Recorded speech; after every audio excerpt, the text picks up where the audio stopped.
Seorang kader himpunan mahasiswa Islam harus terus berupaya memahami 5 materi wajib atau dasar minimal.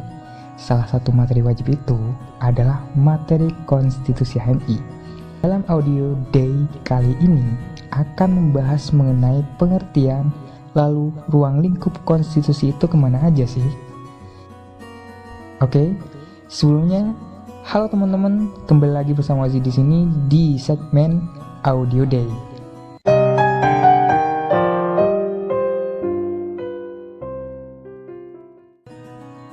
Oke, sebelumnya mungkin kalau teman-teman ngerasa konten ini bermanfaat, silakan untuk di like dan di subscribe atau di share kepada teman-teman kalian yang ngerasa ini penting.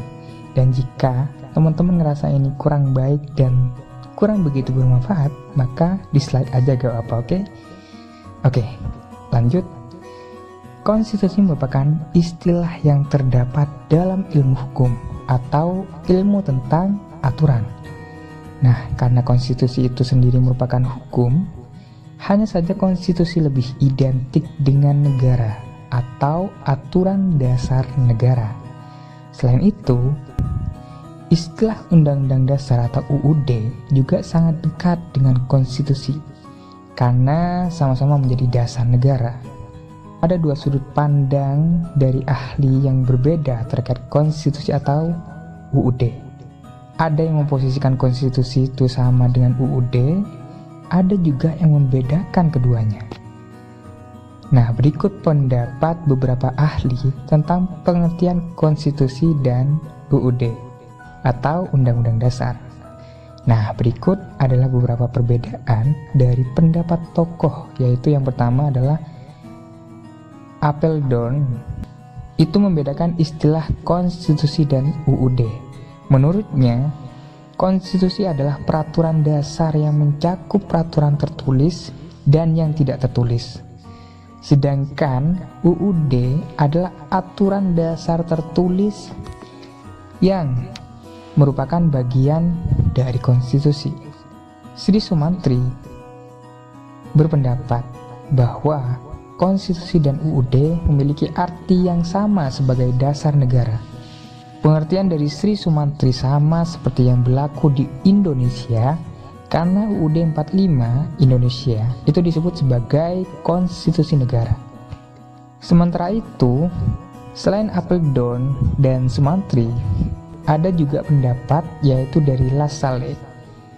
Ia membagi pengertian konstitusi dalam dua pengertian. Itu yang pertama, secara sosiologis atau politis, konstitusi merupakan sintesis atau pertemuan faktor-faktor kekuasaan yang nyata dalam masyarakat dan menggambarkan kekuasaan-kekuasaan yang ada dalam negara. Kekuasaan-kekuasaan tersebut itu seperti parlemen, raja, kabinet, pressure groups, partai politik, dan lain-lain. Nah, yang kedua, itu secara yuridis. Konstitusi merupakan suatu naskah yang memuat semua bangunan negara dan sistem atau sendi pemerintahan. Kemudian, perlu juga diketahui bahwa konstitusi itu meliputi konstitusi tertulis dan tidak tertulis. Undang-Undang Dasar itu merupakan konstitusi yang tertulis. Konstitusi merupakan kumpulan kaidah atau aturan yang membatasi kekuasaan para penguasa.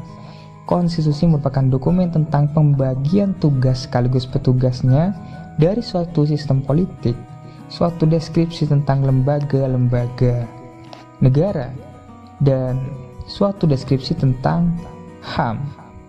Nah, begitulah pengertian daripada konstitusi. Nah, berlanjut kepada yang selanjutnya adalah ruang lingkup konstitusi HMI. Nah, di bagian muqaddimah, di bagian alinea yang pertama, itu ada landasan teologis. Nah, Islam aliran yang hak dan sempurna itu ada pada Al-Imran 19, dan yang selanjutnya fitrah insan hanif atau cenderung pada kebenaran itu ada Al-A'raf 172. Dan selanjutnya khalifah fil ard itu ada di Al-Baqarah 30. Pengabdian diri Az-Zariyat 56. Lalu ada di alinea yang kedua itu landasan ideologis. Nah, di sana ada asas keseimbangan yang berada di Al-Qasas 77, duniawi, ukhrawi, individu sosial, iman, ilmu amal, panduan utuh kehidupan. Islam itu mesti menghadapkan dirinya pada realitas sosial. Islam dijadikan selaku senjata ideologis dalam melakukan pergantian sosial. Alinea yang ketiga itu ada landasan kebangsaan. Kemerdekaan ialah rahmat Allah Subhanahu wa taala. Ada di At-Taubah 41, Al-Baqarah 105, Yunus 25. Umat Islam itu wajib mengisi kemerdekaan, fungsi umat Islam. Atau di Al-Anfal 61, Al-Jum'ah 10, Ar-Roddu di 11. Nah, HMI harus punya kepedulian terhadap permasalahan persoalan kebangsaan itu membentuk masyarakat adil makmur yang diridhoi Allah Subhanahu wa taala. Di alinea yang keempat itu merupakan landasan keumatan. Membangun ukhuwah Islamiyah, HMI harus punya kepedulian terhadap problem masalah keumatan, orientasi pengabdian terhadap Allah Subhanahu wa taala. Az-Zariyat di 56. Membentuk penduduk adil makmur yang diridhoi Allah Subhanahu wa taala.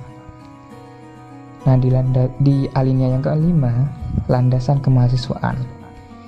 HMI selaku generasi muda Islam, peran, fungsi, dan keharusan mahasiswa sebagai agent of social change.